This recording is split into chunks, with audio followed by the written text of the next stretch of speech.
It was at this moment that he knew. He fucked up. Missing someone with all your Ladies and gents, welcome to World This Week, a weekly roundup series where I will be taking you all lovely people for a ride throughout the highs and most importantly the lows around the world from the eye of the social media. Having said that, if you haven't been living under a rock, there's not a lot going on recently, and normally if you aren't working you always have some sort of stuff going around, for example sports to look forward to, or I don't know, places to go with your friends and family. Not this time around though. All we have right now is currently world leaders being dumbfounded by this horrible fiasco. Not all of them though, right Kim?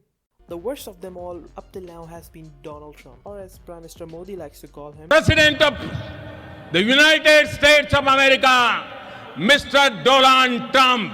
Donald Trump's mental capacity to withstand any responsibility has always been a question on my mind, but never before it has been more evident of his incompetence till now. I mean seriously, I really wonder at times what was the thought process of a common citizen, for he chose this 73-year-old man-child, or I should say 73-year-old orange man-child, to be the president of the United States. This week Trump racially profiled an American journalist for asking a question we all wanted him to answer. Not going to lie, these daily press briefings, which are supposed to be Corona or COVID-19 press briefings, are becoming more and more about Donald Trump and his antics. Yeah, go ahead, please.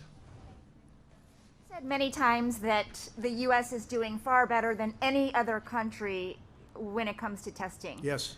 Why does that matter? Why is this a global competition to you if every day Americans are still losing their lives and we're still seeing more cases every day? Well, they're losing their lives everywhere in the world.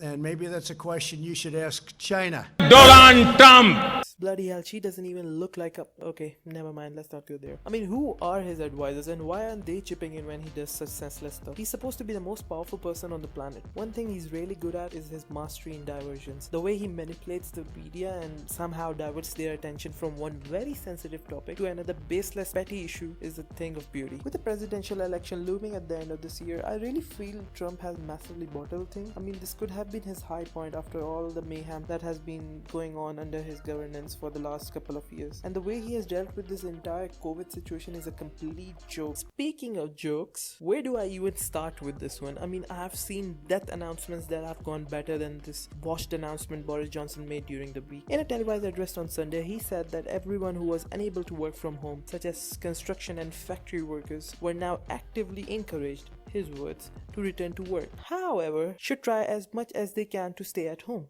Capacity will therefore be limited.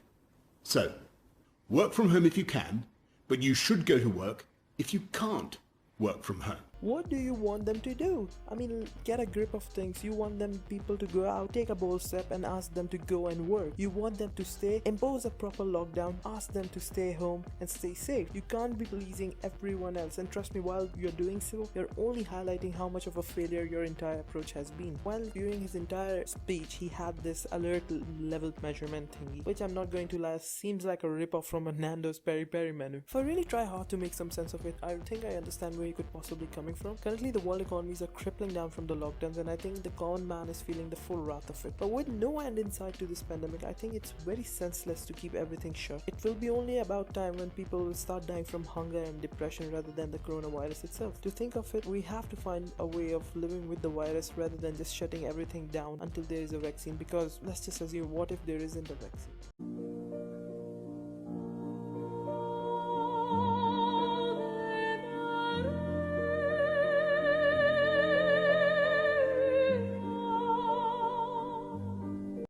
Else around in the world, sports finally returned this week, people. Yes, I know, yep. This week saw the return of combat sports, with UFC 249 being taking place behind closed doors in Florida. I think 5 fans can relate to me on this, but what a phenomenal match that was. Justin Gaethje versus Tony Ferguson, Dominic Cruz versus Henry Cejudo. It's a shame Khabib couldn't make it to the card due to Ramadan and all, but with Conor McGregor also in the mix, the next chain of events in the lightweight division are very much to look forward to. In other news, football is also back. I never thought I would be so excited for Bundesliga ever in my life. The much awaited football action finally returned this weekend when the German professional football leagues were played behind closed doors. With no football for almost a couple of months now, thousands and thousands of desperate football fans tuned in to watch what was a strange but really exciting few hours of football. Players weren't allowed to celebrate together, shake hands or spit during the 90 minutes, and the balls were sterilized at halftime. The celebration part was a bit strange to me since they were in contact throughout the game, but what can we say? Following the suit, Italy and Spain could be the next countries to resume the sporting activities likely by next month. Italy already had announced the resumption of air travel to and from the country from the 3rd of June. France, on the other hand, took the bold step of abandoning all tiers of amateur and professional sporting leagues. Prime Minister Edouard Philippe announced that all major sporting fixtures, including those behind the closed doors, will not be permitted in the country before September. The UK, however, following the suit of their government, is still on the fence with the issue, with the Premier League set to meet by this week to decide the next course of action, with what they call it a Project Restart.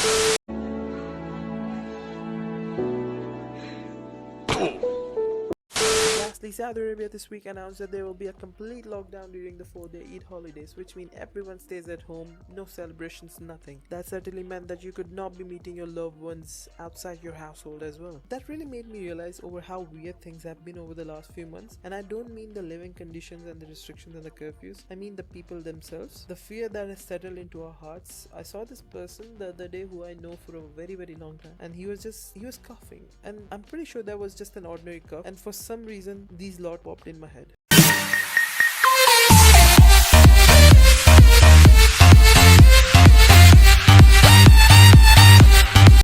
On a serious note though, I think we have drifted really far apart from each other throughout this fiasco, and the worst part is we were already so far apart, divided before this mayhem. To think of it, it would take us years if not ages to come back to anywhere near what it should be. And not being able to meet your friends or family during festivals like Eid or Ramadan or Christmas for that matter, it doesn't help the cause either. Montana 3.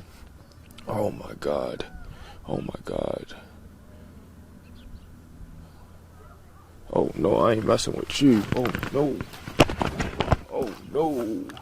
Oh no, I'm not messing with you. Yep, that's me when I see someone having a flu these days. That concludes the very first installment of World this week. If you liked the video, make sure to slap down the like button and subscribe to the channel if you haven't already. Let us know in the comment section below what do you want to see next, and follow us on Twitter at officialoa1 for more updates. Until then, this has been your boy Saad signing off. Stay weird, stay safe, and peace.